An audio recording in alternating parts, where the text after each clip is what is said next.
सूबे के प्रधान आदरणीय अश्विनी जी, मंच पर उपस्थित भारतीय जनता पार्टी के अन्य सभी वरिष्ठ नेतागण, जलंधर के सभी पत्रकार और छायाकार मित्रों, मैं अपनी बात कहूं उससे पहले आप सबसे हृदयपूर्वक क्षमा प्रार्थना करना चाहता हूं और आप सबका हृदयपूर्वक अभिनंदन करना चाहता हूं कि जो समय तय किया था मुझे उससे लगभग 1 घंटा देरी से मैं आप लोगों के बीच में पहुंच पाया। आप लोगों ने इतनी सहजता से इस 1 घंटे तक इंतजार किया, मैं आप सबका ऋणी होकर के कृतज्ञ भाव से आपका अभिनंदन करता हूं। मित्रों, जलंधर में उपचुनाव होने वाला है। 1.25 साल पहले पंजाब की जनता ने जिस अपेक्षा के साथ में, जिस आकांक्षा के साथ में और जिस बदलाव की चाहत में यहाँ पंजाब में एक तरफा छप्पर फाड़ करके मतदान करते हुए ऐतिहासिक बहुमत के साथ में आम आदमी पार्टी की सरकार बनाई थी, लेकिन पिछले 1.25 साल में जिस तरह से पंजाब की जनता का हर एक वर्ग, चाहे वो महिला है, चाहे युवा है, चाहे बेरोजगार है, गरीब है, किसान है, हर वर्ग संवर्ग अपने आप को हमारे साथ धोखा हुआ है ऐसा महसूस करता है। किसी इतनी बड़ी मेजॉरिटी के साथ में चुनी हुई सरकार के चयन के 3 महीने बाद और मुख्यमंत्री द्वारा खाली की गई सीट पर होने वाले चुनाव में पार्टी बुरी तरह से हार जाए, यह आजाद भारत के इतिहास में एकमात्र उदाहरण है। लॉ एंड ऑर्डर के सिचुएशन में, लॉ एंड ऑर्डर के वर्टिकल पर जिस तरह की सिचुएशन पंजाब में बनी और पंजाब जिस तरह से माफिया राज के हवाले हुआ, जिन ड्रग की चर्चा और चिंता दोनों ही अरविंद केजरीवाल साहब, भगवंत मान जी दोनों बार-बार इलेक्शन के समय में कर रहे थे, उस ड्रग और माफिया राज के जो है कई गुना उनकी क्षमता और ताकत में वृद्धि पंजाब में हुई है। पंजाब की जनता आज अपने आप को ठगा हुआ ऐसा महसूस कर रही है। आम आदमी पार्टी, जो पार्टी अपने आप को पार्टी विद डिफरेंस, हम आम लोगों की पार्टी है, हम आम लोगों की तरह रहेंगे, सरकार की गाड़ी का इस्तेमाल नहीं करेंगे, सरकार के मकान का इस्तेमाल नहीं करेंगे। उदाहरण आ रहे हैं आप सबके सामने। दिल्ली में भी दिल्ली में भी आम आदमी पार्टी की सरकार के 2 वरिष्ठ मंत्री जेल में, और अभी हाल ही में जिस तरह का खुलासा हुआ है, अपने आप को आम आदमी का प्रतिनिधि कहने वाले अरविंद केजरीवाल साहब का जो शाही शीश महल, जिसके पिक्चर सब देश के सामने आए, करोड़ों रुपए की लागत से अनधिकृत रूप से, सामान्य आदमी अगर दिल्ली में एक दीवार भी बनाए तो शायद उसको कितनी तरह की परमिशंस लेनी पड़ती है, अनधिकृत रूप से तोड़ करके पूरा शीश महल बना दिया गया। लाखों रुपए के तो 2 पर्दे जो है उस घर में लगे। घर के जिम में जो इक्विपमेंट्स लगे हैं वो इक्विपमेंट्स किराए पर लिए गए, और जिस फर्म से किराए पर लिए गए वो फर्म केजरीवाल साहब के परिवार के सदस्यों की है।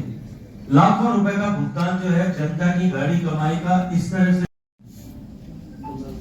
भ्रष्टाचार के रास्ते से अर्जित किए गए धन, और पंजाब को जिस तरह से उन्होंने दूध देने वाली भैंस की तरह निचोड़ना शुरू किया है।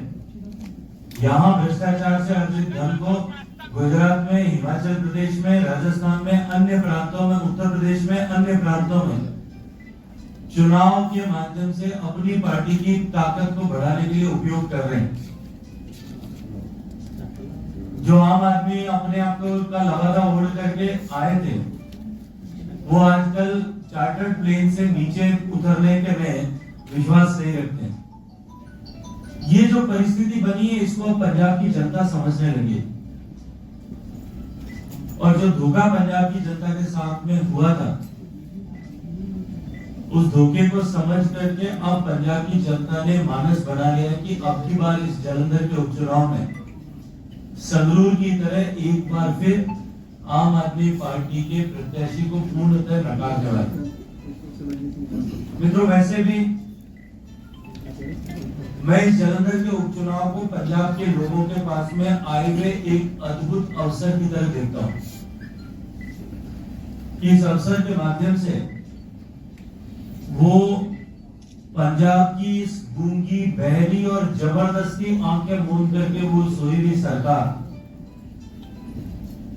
के मुंह पर एक चपेट लगा करके इसको उठाने के लिए, इसको जगाने के लिए इस अपॉर्चुनिटी का उपयोग कर सकते हैं। मैं आपके माध्यम से जालंधर के सभी मतदाताओं से आग्रह करना चाहता हूं कि अधिक से अधिक संख्या में मतदान का प्रयोग करके अपनी भावनाओं का इजहार करें। भावनाओं का इजहार जो आप चौराहे पर करते हैं, जो घर में बैठ करके करते हैं, आपसी बातचीत में करते हैं, वो भावनाएं मत के रूप में अभिव्यक्त हों, ताकि ये इस तरह की दोगली सरकार, दो मुंह की सरकार, खाने और दिखाने के अलग अलग तरह के दांत रखने वाली सरकार जो है, उसकी हकीकत का पर्दाफाश जो हुआ है उसका प्रतिकार हो सके और इनको उसका प्रतिफल मिल सके। भारतीय जनता पार्टी,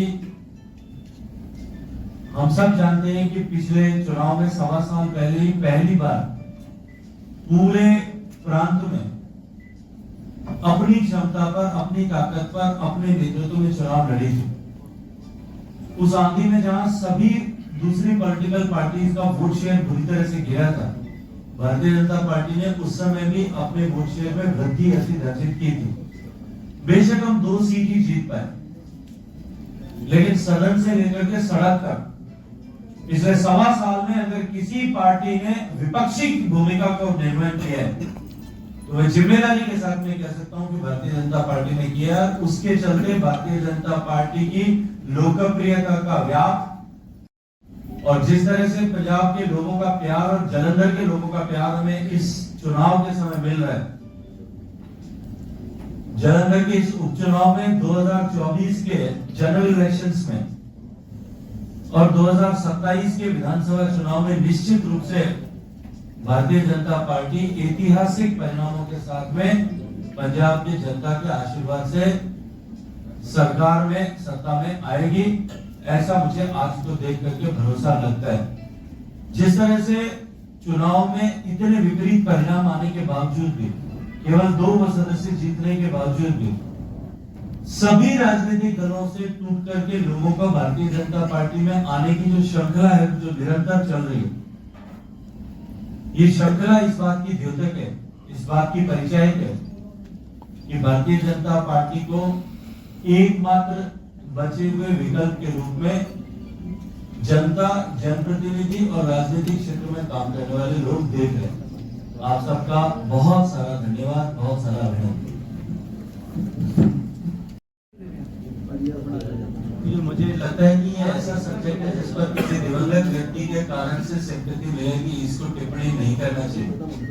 लेकिन जहां तक अकाली दल का प्रश्न, अकाली दल ने अपनी प्रतिष्ठा खो दी है, जनता से विश्वास उठ गया है, जनता का अकाली दल पर से विश्वास उठ गया, उनका चेहरा बेनकाब हो गया है। और मैं तो इसको इस दृष्टिकोण से देखता हूं कि प्रकाश सिंह बादल साहब जब तक थे तब तक फिर भी कहीं कोई शायद सुधार और परिवर्तन हो जाएगा, इस तरह की गुंजाइश लोगों के मन में दिखाई देती थी, कहीं रे ऑफ होप थी। मुझे लगता है कि उनके जाने के साथ में वो अंतिम आशा की किरण भी जो है लोगों की अकाली दल से जो लेकर के थी वो समाप्त हो गई। शेखावत जी, आम आदमी पार्टी कह रही हमने बहुत काम कर दिए, इतनी सरकारी नौकरियां दे दी हैं, 28,000 करोड़ दी है, इसके अलावा इतनी बिजली फ्री दे दी है, 80% लोगों के बिल खत्म हो गए, तो इसलिए हमारा जीतना तो तय है, किसानों के कर्ज माफ कर दिए। मुझे लगता है कि आपको धरातल पर जाकर के एक बार लोगों से चर्चा करनी चाहिए। जिस तरह की घोषणाएं की गई, 1000 रुपए प्रति महिला को देंगे, 1000 जो है उसके अतिरिक्त हम सलामती का शासन देंगे, शांति और सुख शांति चैन अमन चैन का शासन कायम करेंगे। लोग आज उसको लेकर के इतने गुस्से में, इतने नाराजगी में कि उसका इजहार गाए बगाए सड़कों पर सब जगह पर माननीय मुख्यमंत्री को और सरकार के सभी प्रतिनिधियों को देखना पड़ता है। आपके और सोशल मीडिया के सारे हैंडल्स में उठा करके पिछले 3 महीने में देखिए, इसका जवाब अपने आप आपको मिल जाएगा। पर सर वो कह रहे हैं कि जो एक्साइज पॉलिसी हमारी बहुत बढ़िया है, जो पंजाब में एक्साइज पॉलिसी उन्होंने दिल्ली से कॉपी किया था, दिल्ली में उस एक्साइज पॉलिसी को उन्होंने विड्रॉ कर लिया और उसी बहुत अच्छी पॉलिसी के चलते ही अभी उनके माननीय उप मुख्यमंत्री और एक्साइज मिनिस्टर जो है वो अभी हवालात के शिक्षकों के पीछे है। बीजेपी हमें काम नहीं करने देना चाहती, तो बात नहीं है। 92 सीट्स की मेजॉरिटी उनके पास में है, सरकार की सारा ताकत उनके पास में, फिर भी बीजेपी उनको रोक रही है।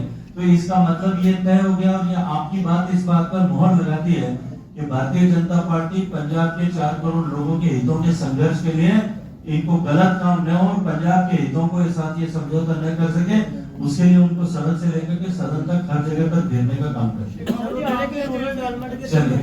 शेखावत जी, हाँ जी, जलंधर में जो आम आदमी पार्टी के उम्मीदवार है सुशील रिंकू, क्या आप उन्हें जानते हैं, पहले मिले हुए हैं?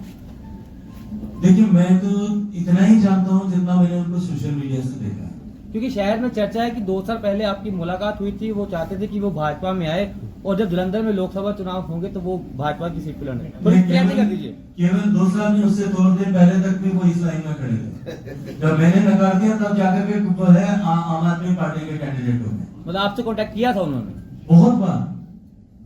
तो डिमांड क्या थी इनकी लोकसभा अब चुनाव? छोड़ दीजिए उसको, अब बात जो विषय समाप्त हो गया उसमें चर्चा करने की मुझे लगता है कि अब प्रासंगिकता खत्म हो गई है। लेकिन वही रिंकू जिनका वीडियो मैं पिछले 1 दिन से देख रहा हूँ कि वो 1 महीने पहले तो भाषण दे रहे थे कि अब की बार जब हमारे बहनों को उनको कहना चाहिए कि जो हमारा 12 महीने का 12,000 रुपए इकट्ठा हो गया पहले वो लेकर के आऊं, उसके बाद में वोट देना। अब मुझे लगता है कि पहले वो जाए तो उनको इस बात का जवाब साफ लेकर के जाना चाहिए, वो 12,000 लेकर के जाना चाहिए, उसके बाद में बाकी उनका नैतिक अधिकार ही समाप्त हो गया। मंत्री जी आपने नकारा क्यों?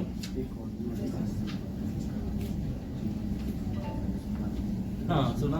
शेखावत जी, आपकी पार्टी जो है फ्री पानी और फ्री जो रेवड़ी बांट रही है उसके खिलाफ आप बात कर रहे हो, आलोचना कर रहे हो। कर्नाटक में आपने लोगों के साथ यही वादा किया है कि फ्री बिजली का वादा किया है, यूथ का वादा किया है और पैसे महिलाओं को देने का वादा किया है। क्या कहना? एक मिनट, एक ना तुम ऑडियो सी सुनानी है, ऑडियो सुन लो तो फिर किस महानुभाव की ऑडियो भी दसांगे और पंजाब के आम आदमी पार्टी के नेतावां दी की हैसियत है दिल्ली के आकामां दे सामने उदी की चर्चा करांगे। कोई ऑडियो सुन लो थोड़ी ध्यान।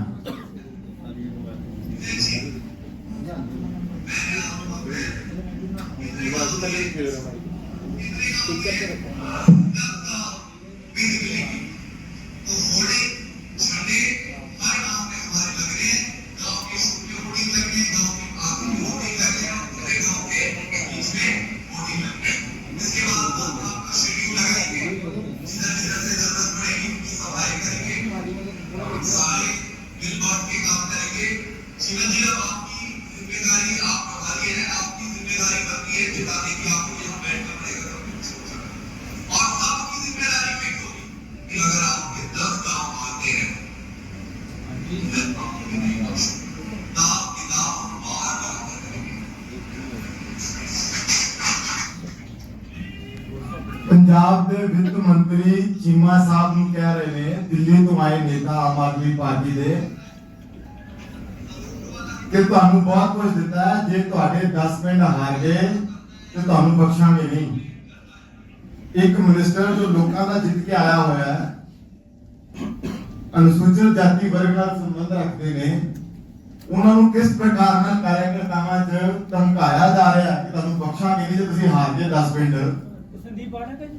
इस संदीप पाठक जी जो कांग्रेस के एमपी ने, सो इस बारे में शेखावत जी की कुछ आम आदमी पार्टी का है, कांग्रेस नहीं है। संदीप पाठक हाँ जी, ये पंजाब के सूबे ने तो सर अब आप उनका कांग्रेस चाहे अंग्रेज की सरकार हो या मुगलों का दमनकारी शासन इस हिंदुस्तान में चला हो, इस पंजाब सूबे के वीरों ने, पंजाब की जनता ने कभी उनकी चौधराहट सहन नहीं की थी, बर्दाश्त नहीं की थी। ये पहली बार हुआ है कि पंजाब की सरकार को दिल्ली में बैठे हुए लोग रबर की तरह चल रहे हैं। पंजाब की जनता का अपमान जिस तरह से हो रहा है, चुने हुए जनप्रतिनिधियों का अपमान जिस तरह से हो रहा है, ये उसका परिचय है। सर अब वो बाबा जी, आपने रिंकू को नकारा क्यों? मेरी मर्जी है, मेरी पार्टी में किसको लाना है किसको नहीं लाना है, ये भी मेजर आप तय करना, आपको जवाब देना पड़ेगा। मेरिट्स या डीमेरिट्स तो होंगे ही। वो भी मेरी स्केल पर देखूंगा मैं, वो आपके साथ में साझा थोड़ी करूंगा यार। चलिए अब जिनको ज्वाइन कराना है उनके बारे में बात चलिए। मेरा सवाल था, पहले आप जवाब नहीं दिया। एक मिनट। हाँ, ਜੀ ਸਿੱਧੂ ਮੂਸੇਵਾਲੇ ਦੇ ਫਾਦਰ ਜਲੰਧਰ ਦੇ ਵਿੱਚ ਆ ਰਹੇ ਨੇ, ਇੰਡੀਪੈਂਡੈਂਟ ਤੌਰ ਤੇ ਉਹ ਆਪਣਾ ਪ੍ਰਚਾਰ ਕਰ ਰਹੇ ਨੇ, ਇਨਸਾਫ ਦੀ ਮੰਗ ਕਰ ਰਹੇ ਨੇ। निश्चित रूप से उनको करना चाहिए। और सिद्धू मूसेवाला के केस में अब तक जितनी भी सफलता मिली है और जितनी भी कार्रवाई हुई है, वो सब भारत सरकार की एजेंसीज ने की है और उनके कारण से हो पाई। बाकी अगर पंजाब पुलिस के भरोसे और पंजाब की सरकार के भरोसे छोड़ दिया जाता है तो शायद ये सिद्धू मूसेवाला के बाद में अब तक नई कई सारी जो है स्टोरीज, इसके बाद में कई सारे नए कथानक उसके बाद में भी लिख दिए जाते हैं। आज दो इंपॉर्टेंट पॉलिटिकल पर्सनैलिटीज ने पार्टी में ज्वाइन करना है।